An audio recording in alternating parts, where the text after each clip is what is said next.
President Volodymyr Zelensky has confirmed that counter-offensive actions are underway against Russian forces. He made the comments during a press conference with visiting Canadian Prime Minister Justin Trudeau. Контрнаступальні оборонні дії відповідні відбуваються в Україні, на якій стадії я не буду говорити детально.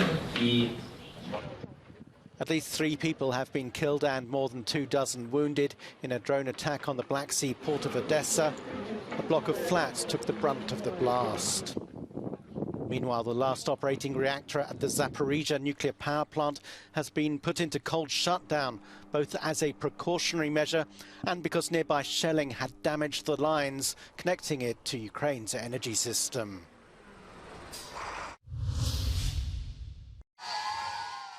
Former US President Donald Trump made his first appearance since his federal indictment on Saturday. Speaking to Republican audiences in Georgia and North Carolina, Trump looked to rally supporters to his defense by dismissing the charges brought by the US Justice Department. The ridiculous and baseless indictment of me by the Biden administration's weaponized Department of Injustice will go down as among the most horrific abuses of power in the history of our country. Many people have said that. Democrats have even said it. This vicious persecution is a travesty of justice. It comes as federal prosecutors unsealed a wide-ranging indictment of Donald Trump on Friday. They accused the former president of endangering national security by keeping top-secret nuclear and defense documents after leaving the White House. Trump denies any wrongdoing.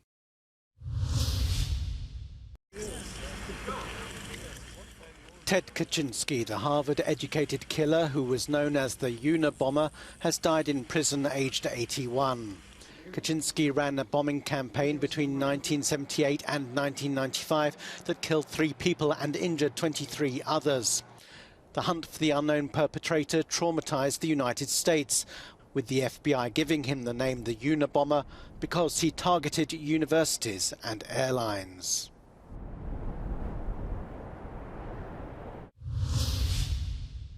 People across Europe and beyond took part in annual Pride parades over the weekend in a celebration of LGBTQ rights, achievements and communities. In Rome, campaigners took to the streets and called out what they see as attacks on the community under Prime Minister Giorgia Meloni's government. In Tallinn, paraders took to the streets once again after a 6-year break, under the motto "One for all and all for equality."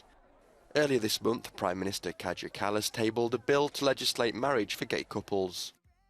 And across the sea in Washington, US President Joe Biden hosted the largest Pride event to be held at the White House.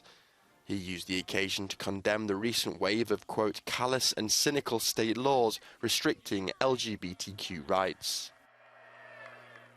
And to all of you, happy Pride Month. Happy Pride Year, happy Pride Life. Manchester City's pursuit of Champions League glory reached its pinnacle as Pep Guardiola's team edged out Inter Milan 1-0 in an intense showdown in Istanbul on Saturday. Up against a well-drilled Inter side, Erling Haaland's teammates were made to dig deep before Rodri eventually scored the winner in the 68th minute, capping off an exceptional season and prompting wild celebrations.